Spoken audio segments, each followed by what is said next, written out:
Kaitlin Olson is an Emmy nominee for her work on the second season of Hacks on HBO Max. I'm David Buchanan with Gold Derby. Caitlin, first and foremost, congratulations on the Emmy nomination. Thank you. It's very unexpected and very exciting. Thank you so much. Yeah, absolutely. Tell us how you heard the news, and how does the recognition feel for this show and this role in particular? Um, Legitimately did not know that the nominations were happening, and dropped my kids off at camp and rushed back to get ready for something I was going to.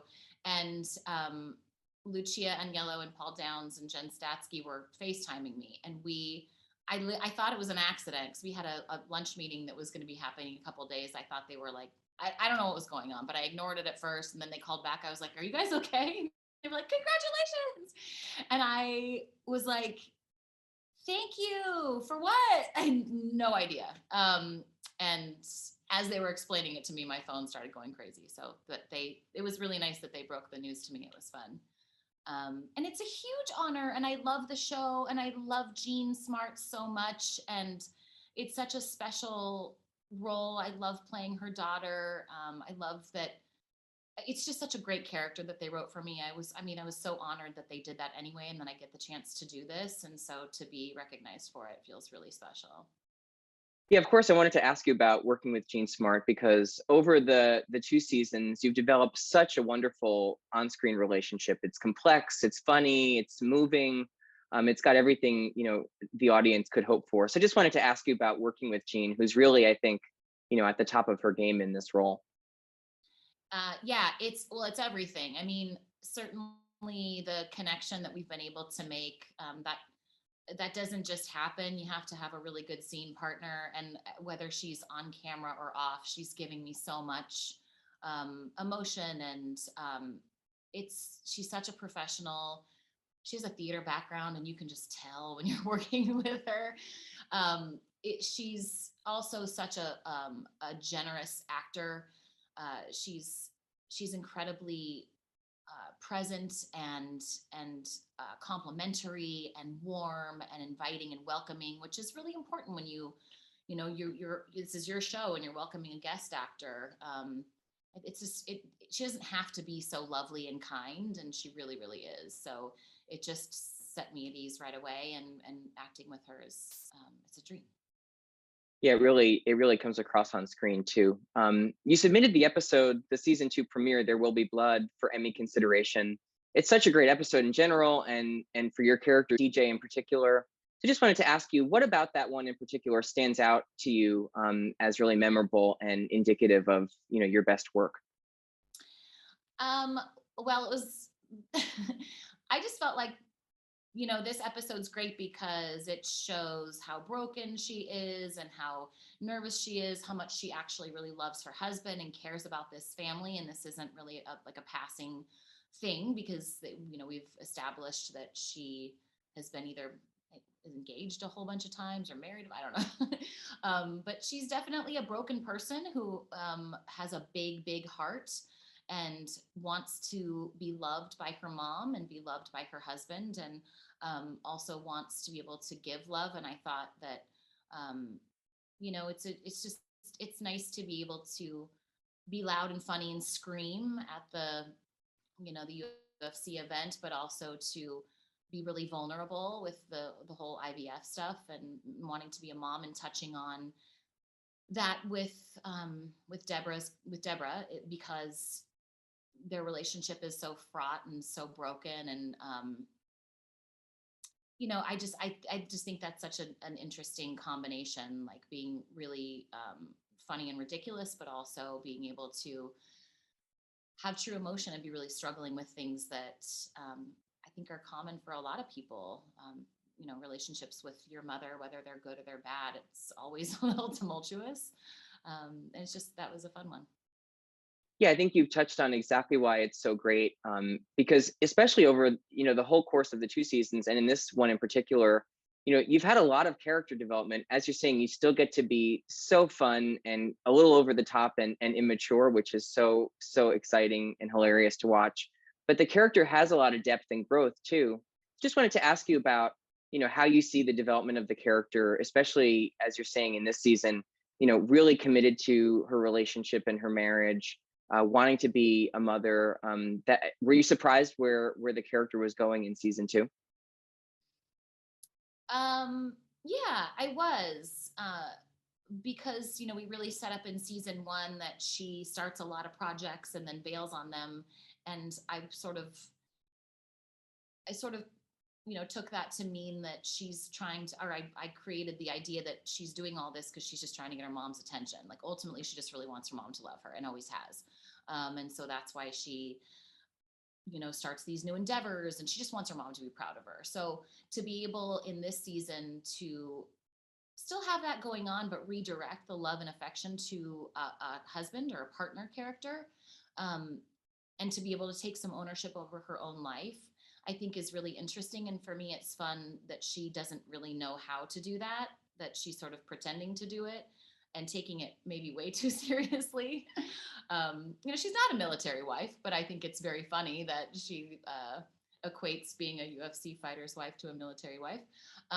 Everything's just so dramatic with DJ, and it's ultimately because she's just so broken from her upbringing, and so there's something very hilarious in that to me, and also very touching. Yeah, absolutely. I was wondering too, how does having Aiden around, he was introduced in the first season, but obviously now they're married. How does having him around change DJ and Deborah's relationship? Do you feel, like their kind of dynamic has changed? Because Aiden, I love that he's so kind of genuine and earnest and really wants, Deborah's affection. So how does that kind of change how you play the dynamic between Deborah and DJ?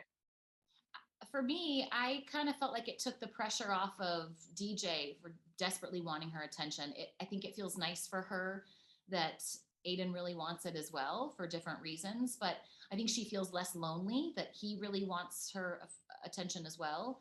Um, and I also feel, and I don't know that this is where they're going with it, but I kind of like the idea that she still is sort of trying to like stick it to her mom and prove to her mom that like, see, I'm good enough. Somebody else loves me. I got married, so that must mean that I'm important. For me, just to be able to have that dynamic be so authentic, I need things to always come back to how does this make my mom relate to me, kind of thing. Right, right. What does she think about the fact that this guy loves me? And maybe she married him because at the end of season one, Deborah suggested that that wasn't going to last. So I don't know how much of it is she really loves him or how much is this will show her mom. Yeah, that's such a great episode from the first season, and it's really nice that the relationship is so genuine, and in season two it is so strong. I love watching their dynamic, especially as you're saying. You mentioned that the UFC fight scene, which is, kind of the centerpiece of the episode. Take us inside that room because I have to imagine, watching that fight choreography and staying in character, the excitement, the energy in that room. Just take us behind the scenes of shooting that because it's such a wonderful scene to watch. Um, yes, it was a ton of energy. I actually really am a huge UFC fan, so I loved it. It was fun to see the choreography. I'm friends with Paul, so I was really proud of him. It's so funny watching him. He's like, "Ugh, they've got me all like bruised up," and he did like he's such a UFC fighter at the core that he's like didn't like that he looked like his face was bashed in. I was like, you're acting now, it's okay. But he was taking it so seriously and he was having so much fun, and it was because he's actually a UFC fighter, it was incredibly entertaining. And I know that it was hard for both of them to even pull their punches, so a lot of what you're seeing is real. They're hitting each other and kicking each other.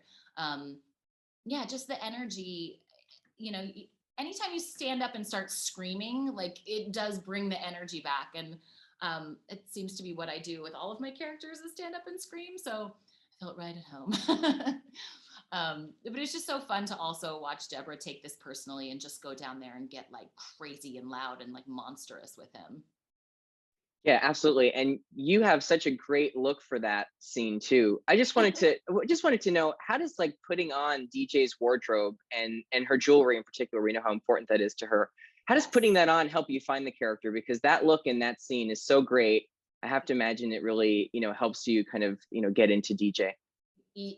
For sure. That is not an outfit that Kaitlin would ever wear. It's so ridiculous. The color alone. But yeah, I mean, it makes a huge difference, especially with that jewelry in particular, because it's so heavy and clanky. I got a bruise on my finger from that giant rock when I was clapping, just like slamming me in the finger for 8 hours. Um, yeah, it definitely helps. You're fully, I mean, I felt like I was half naked. I don't normally dress like that. There's like heavy jewelry everywhere. I'm screaming, my coat's falling off.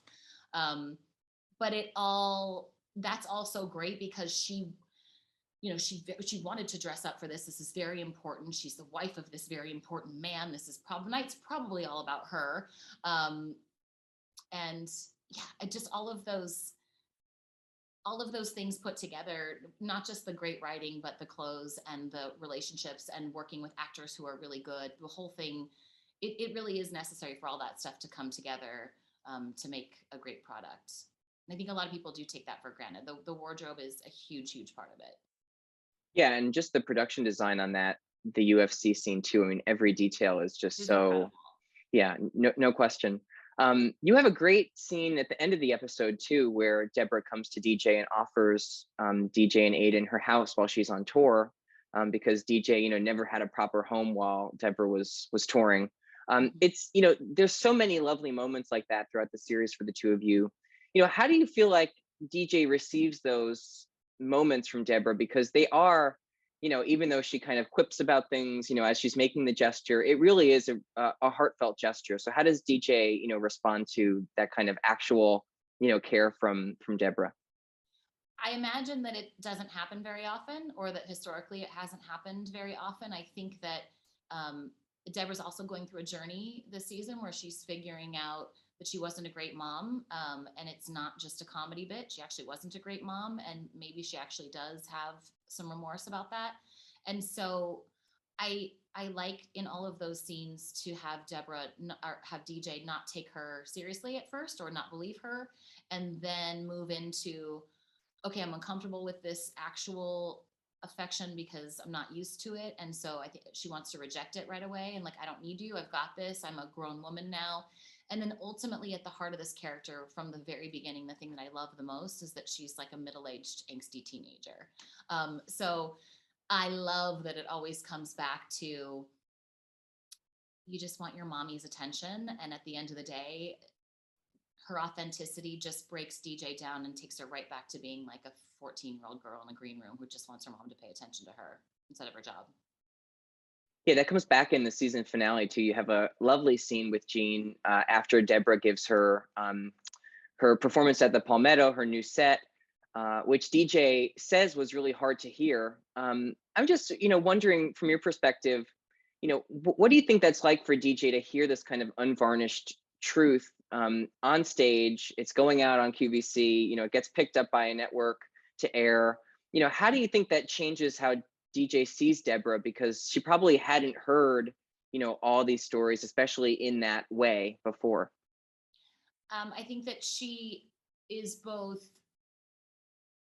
flattered and relieved that she's now finally seeing what she's done and how damaging that is, and also hurt that she couldn't sit down and have that conversation with her, that she had to hear it on Deborah's terms, with Deborah getting all the attention rather than Deborah coming and talking to her and getting no attention and no applause, just an actual conversation and apology.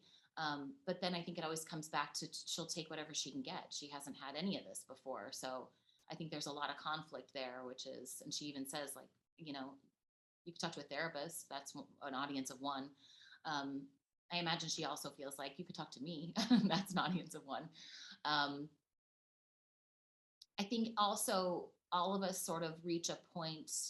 I think DJ for sure is very stunted in her growth, but all of us do reach a point as we become adults where we realize our parents are not perfect and they're very human and they're very flawed.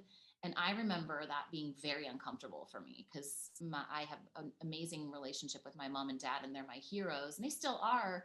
But it was hard to reach a point where it's like, oh, you don't have all the answers, and you never had all the answers. You were pretending to have all the answers. I might know more about this than you. So there's got to be a part of DJ that recognizes that this woman is still just human. But because DJ's so stunted, I think it's going to take her a longer time to be at peace with that. And she still needs her mommy, you know? Of course, of course. You've been on so many phenomenal comedy series, Always Sunny, of course, Curb Your Enthusiasm, so many great shows. So I just wanted to ask you, what is so unique and special about Hacks? Because it really is another in these kind of excellent, series. What is so unique about Paul and Jen and Lucia's style compared to what you've done before? Because it's such a unique show. It's very unique. I think that Paul, Jen, and Lucia have done a really amazing job of establishing from the beginning um, a tone that is comedic, but grounded in real emotion. I don't want to say dramatic, but because it's just annoying, but it's grounded in, it's not a forced drama. It's not a forced dramedy. It's a comedy first, and these are actually real people having real, authentic, grounded moments, and that's really hard to do in a comedy. I've seen it done badly, and I've seen it done well, and it just doesn't happen that often that you, from the get-go, you can create a tone that marries the two of those things beautifully and doesn't feel forced. Absolutely. We know Hacks is coming back for another season. What do you hope to see for DJ in season 3? I don't know if you know anything about where the show's going. I'm sure you can't tell us anything about where it's going, but what do you hope you get to explore with DJ in the new batch of episodes? I know a little bit. They just started their writers' room. We sat down and brainstormed some things. I don't know exactly what's going to happen, but I certainly hope they explore, the IVF stuff and the struggle between DJ wanting to become a mom, but why does she want to become a mom? You would think that she wouldn't with the experience that she's had with mothers and children, but maybe she wants to do it well, or maybe she just wants attention because she really still is a teenager at heart. Um, Anything along those lines that marries what we talked about before, like some comedy with some actual emotional struggle. I'm up for. Well, we can't wait to see it. Kaitlin Olson, congratulations again on the Emmy nomination, and thanks so much for talking to Gold Derby today. Thank you so much. Nice to talk to you.